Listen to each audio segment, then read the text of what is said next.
All right, Destructor Vic, you got me again. Another really good question. Um, and at first glance, it seems like a simple thing, but it's actually pretty complex. So I'm glad you asked this question.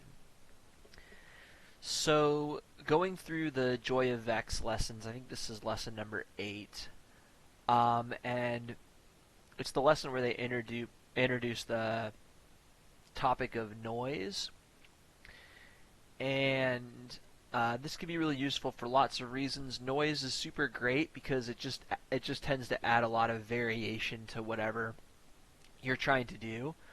So anytime you want to get a lot of variation, noise is a great place to start. So, but I think what happened was where it got confusing is where there's a line where you end up with this, and it's really cool effect. But I think it gets a little confusing because we're combining a lot of things at once here, and so that's where it can start to get a little bit tricky. So sometimes when I get a Vex line like this, and I'm having a little bit of trouble figuring out like what exactly is going on here, um, I like to kind of take it apart one piece by piece and think about how each individual step is affecting my effect. Because basically, I think the crux of your question is why are we multiplying and adding at the same time? It's a little confusing, um, but when we look at each individual piece and what it does, we can understand why we would want to actually stack all three of these things. So the first thing's pretty straightforward, right? You can get noise based off of a point's position.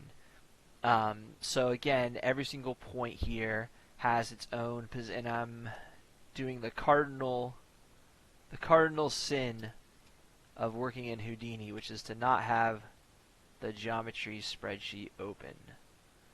But if we look at each each um,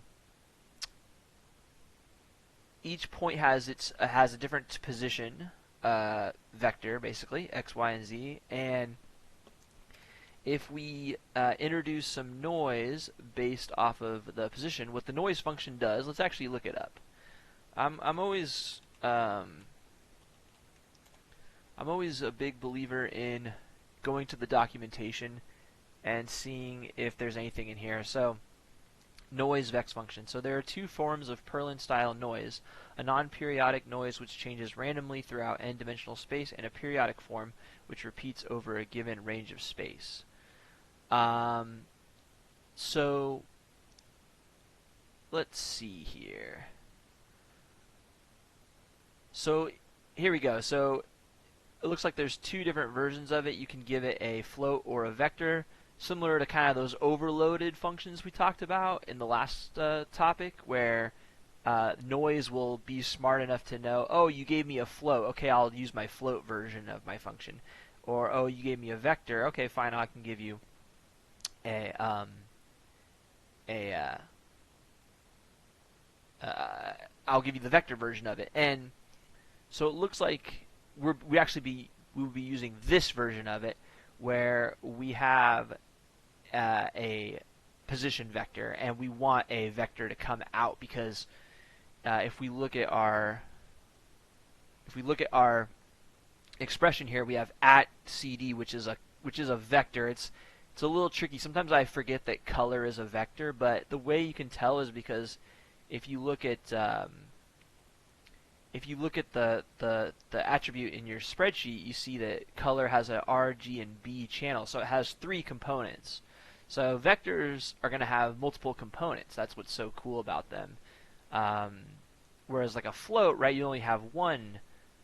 It only has one component. It's just the number. So let me just gather my thoughts here for a second. So essentially, you have a vector that you are populating by running another vector through the noise function. And the math is a little complicated, and I don't entirely understand it myself. All I know is that we get this nice variation. If we look at our color channels, RGB, we have a lot of different combinations basically, and that's what gives us kind of this rainbow-looking result basically. For example, if I set everything to, let's just try this for fun.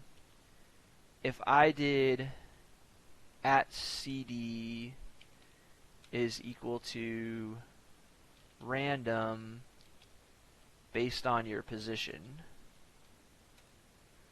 we would get this sort of thing, which again, everything has a different color, but it's just a different kind of effect. Like maybe I can do this. I can do like the X channel based on position. I could do the Y channel based on its point number,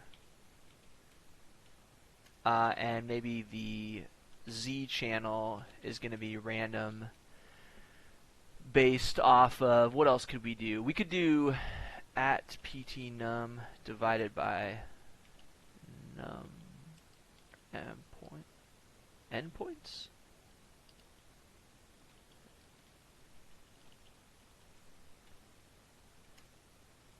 So we get something kind of interesting there. But anyway, all of this is just to point out that there's lots of different ways that you can kind of randomize the color, and noise is just one of the ways that you can kind of randomize it, and it works pretty well. So now, the next thing we introduce is multiplying. So what does multiplying the position on the inside do? Well, it basically just changes the scale of the noise. So for example, if I make this really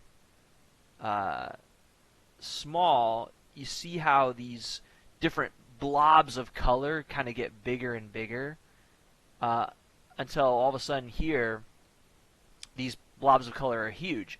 Now if I scale this up, you'll see they get smaller and smaller. Let me do that at a smaller clip so it's easier to see.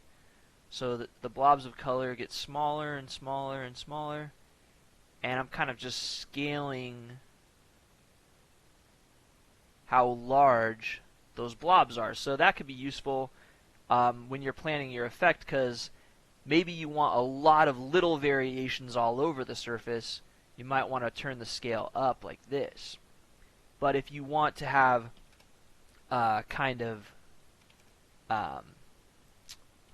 if you want to have like really subtle variation over the surface, you might want to use a really small scale, so you kind of get these large sections of variation. The other thing that's interesting here is we're multiplying by a vector, and why this is important is because our color is a vector, so it has 3 components, right? So the idea is, if you wanted to multiply each of those 3 components by a different number, you could. Like I could multiply the red channel by 1. I could multiply the second channel by 2, and the third channel by 3, for example, and that's going to give you kind of a different look. Now, if you kind of don't know what to do, I would probably just set these all to the same number, and that's going to give you kind of a nice, predictable result. But if you want to, you can multiply different components of the vector by different numbers by changing these 3 numbers here. So that's kind of what the multiplying does. Now let's look at what the adding does. And actually, let's do this one first. So now we're not multiplying the noise position by anything. We're adding an offset to it. So so if we look at that, it can be kind of not very obvious what's happening here, but if we look at our offset channel, we'll start to actually understand this. I'm going to move the first number. It's interesting, it's kind of moving in one specific direction, right? Notice how when I pull it this way, everything kind of flows this direction. That's interesting. Well, makes sense if we think about our XYZ coordinates, right? Because the X direction would be this way, right? This way is the X axis. So if we're offsetting in the first channel, right, of course, XYZ, X comes first, so we're manipulating the X position of our noise. So we're not changing the scale of the noise, we're just changing where. So, for example, look at this purple patch right here, just this little purple patch. If I move it up and down, see how that purple patch is, see now it's over here? So we can track it, basically.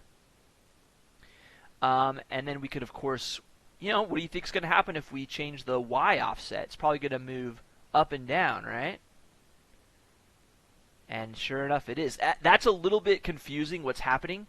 But basically, think of the noise as like a cube, and this plane is kind of like a slice of that cube. Think of like a stack of single sliced cheeses, like a Kraft singles, like those square cheeses that we eat in America.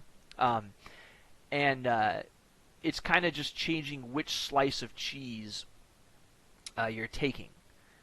So that one's a little bit tricky, but it's cool. Like you could see how this could be a really cool, like, I don't know, this could be a really cool effect for something.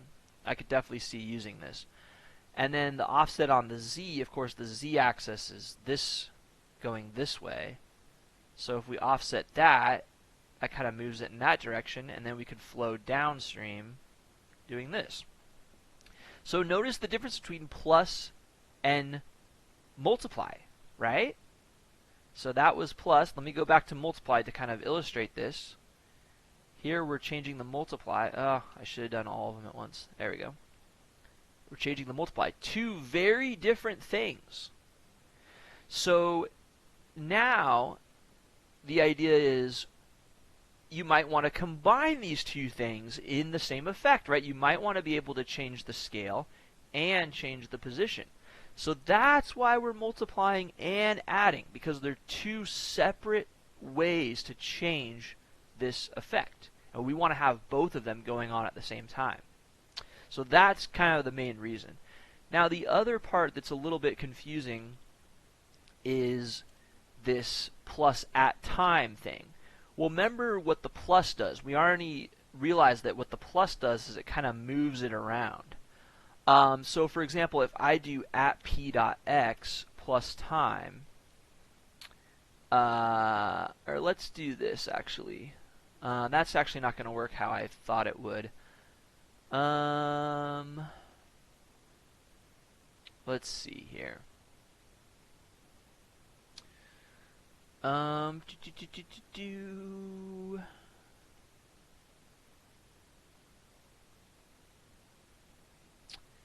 want to try to only affect it in one direction, because if I play it now, you're going to see it's going to kind of swirl. Well, it's actually kind of all moving in this direction, which makes sense because this is the negative X and Z directions. So if we add time, it's basically offsetting it in both the X and Z at the same time. But it just kind of gives it this like automation. Like I could do this by just, for example, if instead of adding at time, I could just add 1. Oops. And see how that changed the position. And then I could add 2, for example. I could add 3. I could add 4. But that's really kind of slow, right? Me constantly changing it. So if we add it by at time, that just kind of gives it, basically think of this number right here as kind of constantly updating. It's like a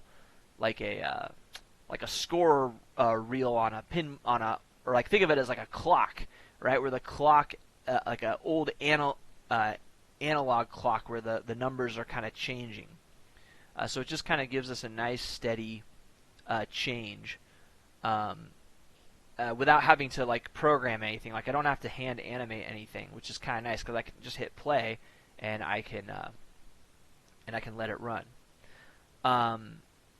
So if we break down our 3 components, multiplying by the scale, we know what that does, right? That's going to change either really big blobs of color or really small blobs of color. Our adding, what's that going to do? That's going to move it around. Um, and then adding time, that's going to give us a continual movement without us having to hand animate anything. So all three of those things together is how you get what you get here. So I can now change. So now I can introduce some hand animation if I want. Like for example, maybe I want the effect to start. Let's see, keyframe, set keyframe. Maybe I want the effect to start with these bigger blobs of color, but maybe as we get to frame 72, maybe I want smaller and smaller blobs of color to kind of happen. So maybe I would do that. So now if we play back, right, you see, so we start to have like lots of control over our effect. And I think that's the thing about Houdini that you have to really kind of get comfortable with is you are basically God. You have control over everything in this universe, and that's kind of overwhelming, but it's really powerful because you're the one that gets to decide the rules basically, and so it's why it's used in visual effects work so much is because any effect that you can think of, there's always going to be limitations hard coded into other applications. Because they just don't give you access to this level of info. Basically, this is being hard coded for you by a different artist. But the way I see it is, I don't want another artist's vision. I want my vision. I want to be able to control my visual effects. And so that's why it's worth learning this stuff, because it really kind of unlocks that for you. You're not relying on someone else's vision. You're really kind of able to build your own stuff. And it's harder. It's just simply more difficult. That's the trade-off, right? There's two sides to every coin. The positive side is that we have basically the most control that I know of in the visual effects field as far as creating the effects. What's the downside? It's a really steep learning curve, and there's a lot of kind of technical stuff going on. So that part of it maybe isn't so fun, but I like to try to focus on the positives, and the negatives are always there, but it's kind of just a time thing, and you kind of gotta just kind of keep hanging in there. So that's it for this one. Nice little summary of three. So this is a good example because it shows three different ways of manipulating your effect and why we would stack them and how we can get interesting. I also am really into music and sound design, and when you're creating sounds with like a synthesizer, for example, a lot of times you start out with something and then you layer in different changes to that sound, and you could do one change and that would be a cool sound, and then maybe you could do another change and that would be another interesting sound. But what really starts to get kind of cool is when you do all of the changes at once and you start to get some really crazy things. And it's the same thing with visual effects. Like, think of it as this is a change that happens, right? We're adding an offset. This is a change that happens. We're multiplying it by a scale. And this is a change that happens. We're adding something that's controlled by time. So that would be the same as in sound design if you were tweaking, three different things. Like maybe the volume and then the pitch and then maybe the the saturation of the sound or something like that. All three of those things at once. So that's kind of why we stack stuff like this. Now I'm going to go into the complicated stepped noise example, but I'm going to make a separate video for that because this one's starting to get a little long. But that should be enough information to really decipher this. Any other questions, feel free to hit me up. I'm more than happy to explain this stuff further, but I think that should be at least a good start.